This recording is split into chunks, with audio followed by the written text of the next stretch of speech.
My name is Rachel Whitmore. I was seated at table 13, near the back of the Jefferson Ballroom, where the chandeliers sparkled like they were proud to be hanging over men in tuxedos and women who never needed to check price tags. I hadn't said a word in over an hour, not since I walked in and saw my name missing from the program, not even in the family acknowledgement section. My father, Senator Whitmore, stood confidently at the podium, one hand wrapped around a glass of scotch, the other gesturing toward my brother, Jake, who stood beside him, like the future had already been promised to him in writing. The crowd was eating it up, laughing at every polished joke, clapping like they were at a Broadway revival. Then my father glanced at me, just a glance, and the smile on his face curved sharper. He lifted his glass and said, "It's a blessing when one of your children lives up to their name, and when the other teaches you that not every investment yields a return." The laughter wasn't loud, but it didn't have to be. It was sharp enough to cut through every layer of pride I had left. I didn't flinch. I didn't move. I just sat there, fingers around a glass of untouched water, breath measured like I'd practiced for years. I scanned the room. No one met my eyes. They didn't want to. It was easier to laugh at the invisible girl than to ask why she was silent. Jake smiled on cue, nodded at the senator, then gave a little wave to the donors. He looked every bit the son my father had always wanted. Polished, decorated, rising. I used to think he didn't know the role he played, but I stopped believing that years ago. I sat in my black dress, 2 sizes too old for fashion, plain enough to disappear in a room full of sequins. No applause followed me in. No cameras turned on, and yet every nerve in my body knew this night would be remembered, not for Jake's speech or my father's toast, but for something none of them saw coming. I grew up in a house where power sat at the dinner table, and silence was the second course. My father wasn't just a politician at work, he brought the campaign home with him, shaking hands at neighborhood barbecues like every moment was an opportunity to be seen. And in that spotlight, there was only room for one child. Jake was the golden boy from the moment he was born. He had my father's jawline, my mother's easy charm, and the kind of timing that made every room lean in his direction. I was 2 years older, but felt invisible by 10. Every soccer game, every debate, every straight-A report card I brought home was a footnote next to whatever Jake did that week.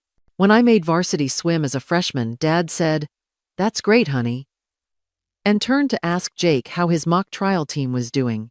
At some point, I stopped trying to impress him and started trying to disappear before I got disappointed. Mom used to squeeze my hand under the table when I went quiet. She saw it, even if she couldn't fix it. After she passed, the silence around me got louder. Jake grew into the role perfectly. He knew how to perform for our father, how to make him laugh, how to turn every dinner into a campaign stop. I just stayed in the background, becoming the kind of daughter who didn't take up space. Not because I wanted to, but because I didn't know how to be seen anymore. That house never felt like home. It felt like a stage I never auditioned for, and all I ever wanted was to be recognized without having to fight for it. The first time I ran before sunrise, I didn't do it to get in shape. I did it because I needed to breathe without anyone telling me who I was supposed to be. The cold air burned my lungs, and for once, I welcomed the pain because it was mine. That morning turned into a habit. Mile after mile, I ran like the road could teach me something my family never could. With every drop of sweat, I started feeling stronger in a way that had nothing to do with muscles. Discipline gave me boundaries when everything else felt blurred. I lifted weights until my hands blistered, climbed ropes until my arms shook. The silence I had grown up in became a training ground, and I used it to build a kind of resilience no one could take away. Joining the military wasn't some bold declaration. It was survival. It was the first time I chose something entirely for myself. My father laughed when I told him, said I'd break before boot camp ended. But that laugh only made me more certain. If I couldn't get his respect, I'd earn my own. I learned how to control my breath, how to hold it when everything around me was falling apart. That breath steady, mine was the one thing that had never failed me.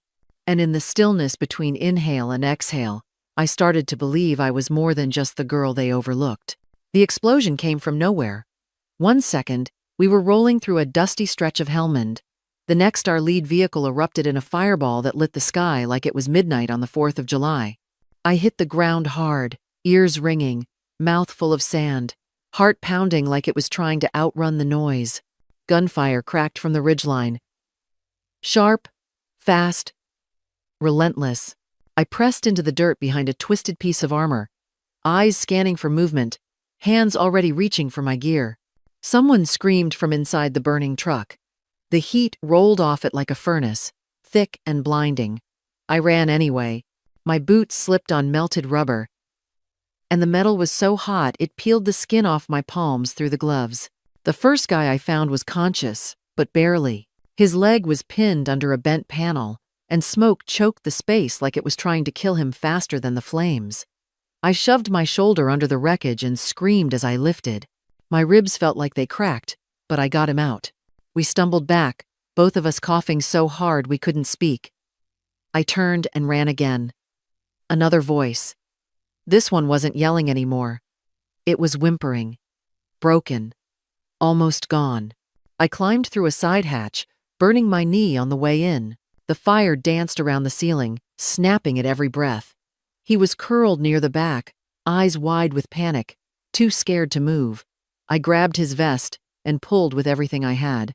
My shoulder slammed against jagged metal, and something tore deep in the muscle. But I didn't let go. I couldn't. His body slumped into mine just as the roof gave way behind us. Outside, someone grabbed him and dragged him off. I collapsed, gasping in the dirt, my skin on fire, my mind somewhere between rage and relief. That night didn't make me a hero. It just made me someone who kept going, because stopping would have meant leaving them behind. And I couldn't live with that. The med tent was quiet in the worst way. No yelling, no chaos. Just that sharp, sterile silence that comes after the damage is done. I walked in with burns on my arms and grit in my teeth, thinking I could finally breathe. Then I saw him, laid out on a cot, IV in his arm, bandage around his head, and for a second, I thought I was hallucinating. Jake, my brother, the golden boy of every campaign mailer, the one my father praised like he walked on water. I stood frozen. The blood drained from my face faster than the color had left his. I wanted to speak, to say his name, to make sure it was real, but I couldn't move. All I could do was watch the rise and fall of his chest and try not to crumble. The medic walked past me and mumbled something about his lucky break. Said if the soldier who pulled him out had been a second slower, they'd be shipping a coffin home. I nodded, like I didn't know what he meant, like that soldier hadn't been me. I walked out before Jake woke up. My legs moved on autopilot, stiff and shaking. Outside, the wind kicked up dust, and I let it sting my face. Anything to distract from what I'd just seen. I didn't tell anyone. I didn't write home. I didn't even keep the report. I folded it and buried it deep in my pack, where it would stay sealed like a secret. The world didn't need to know, and he didn't either. Saving him didn't change how I grew up invisible. It didn't rewrite the years he stood at Dad's side while I faded behind them. It just meant that, for once, I held the truth. Quiet, heavy, mine. Coming home felt like stepping into a play I didn't audition for. Jake was already center stage, fresh from recovery, shaking hands at every fundraiser, smiling for cameras that caught the hero son of Senator Whitmore. I stood at the edge of every room, close enough to hear the applause, far enough that no one ever clapped for me. My boots still smelled like the desert. My shoulder hadn't healed right. But all anyone talked about was Jake's courage under fire, the way he kept his unit together, even though he couldn't remember half the night. I stayed quiet, let the lie grow roots, let it choke whatever space I had left in that house. At one gala, someone asked what I'd been up to, like I'd just gotten back from a long vacation. I said, "The war," and they blinked like they didn't hear me. My father cut in with a laugh, something about how I always had a dramatic streak. Every time he raised his glass to Jake, I felt my jaw clench. Every time someone toasted the legacy of the Whitmore men, I had to remind myself to breathe slow, steady, silent. That kind of silence doesn't protect you. It buries you. Jake looked at me once during a speech, just briefly. I thought maybe he recognized me. Maybe something had clicked. But he turned back to the crowd and didn't say a word.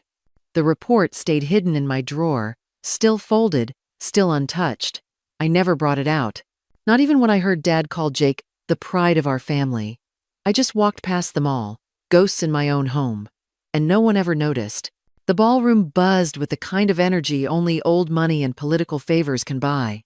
Crystal chandeliers hung like judgment from the ceiling, and the tables gleamed with gold-rimmed plates and name cards written in cursive I'd never see my name in. I sat in the back, not even sure why I'd come, except maybe to see if anything had changed. It hadn't. Jake was on stage, smiling that polished smile that made cameras click without needing a flash. My father stood beside him, raising his glass, looking like a man convinced he owned every moment in the room. He cleared his throat and said, "It takes a true leader to carry a name like Whitmore forward. Thankfully, my son has proven worthy." Then he paused and looked straight at me. Not everyone earns the spotlight. Some just carry the weight of their choices. Ovri. The laughter that followed was light but sharp, like the crowd didn't know if they were supposed to laugh, but did anyway to be polite. I felt it slice through my ribs like broken glass. I didn't move. I didn't flinch. I just stared at my water glass, counting my breath like I was still on the battlefield, trying not to choke on smoke. Jake laughed with them. Not loud, but enough. And that was worse. He knew. Or maybe he didn't. Either way, he didn't stop it. My father kept speaking, riding the applause like it belonged to him. All I could think of was how easy it was for him to rewrite the story, to erase what he didn't want to see. The air got tighter with each passing second. My hands were clenched in my lap, nails digging into my palm, but my face stayed blank. This was what it meant to be invisible, but I knew something none of them did. The room was seconds away from silence. And silence, I'd learned, can crack louder than any speech. The doors opened without warning, cutting through my father's speech like a blade through silk.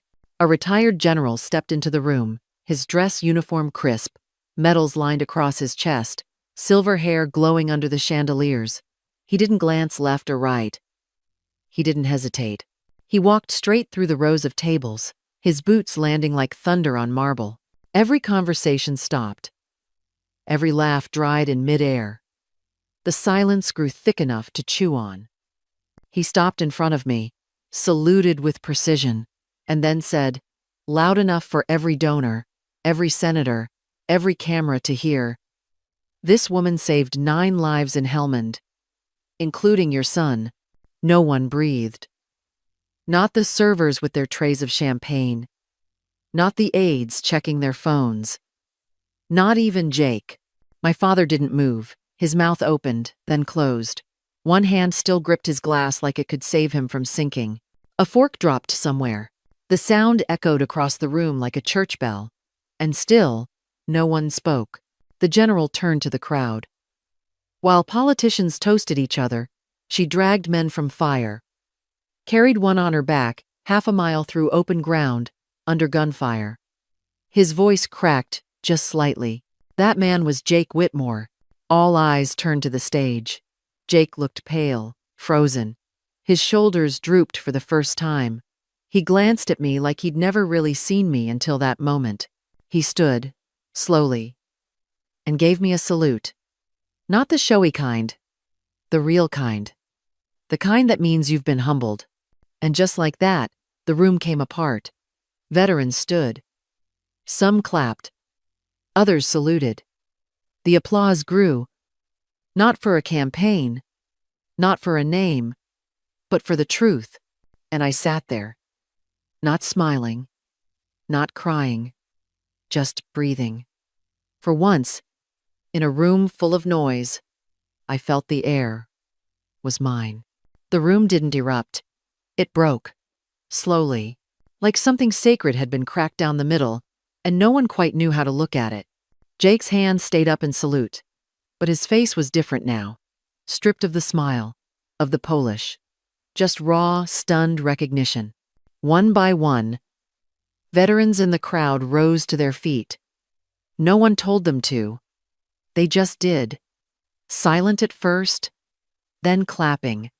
Not loud or showy, but real. Solid. The kind of sound that wraps around a person like armor. I met Jake's eyes. He didn't look away. And for the first time, I saw my brother. Not the golden boy. Not the name on a banner. Just someone who knew the truth and didn't try to hide from it. My father didn't move. His face stayed frozen, too stiff to be stoic. His hand was still holding that glass like it was the last piece of power he had left. His eyes locked on me, and for once, he had nothing to say. The applause never came for him. Not this time. It washed over the room without touching him. He looked small, shrinking in a chair built for pride. I stayed seated. Let the moment pass through me without flinching. I didn't need to stand, didn't need to speak. My silence had already done enough. It wasn't revenge. It wasn't justice. It was just the truth. Finally loud enough that no one could talk over it. When the applause faded, the room didn't go back to normal. It couldn't. Something had shifted, and everyone knew it, especially him. He showed up at my door 2 days after the gala. No staff, no driver, no carefully staged apology. Just my father, shoulders hunched, suit wrinkled, holding a wooden box, like it might splinter in his hands. I didn't speak.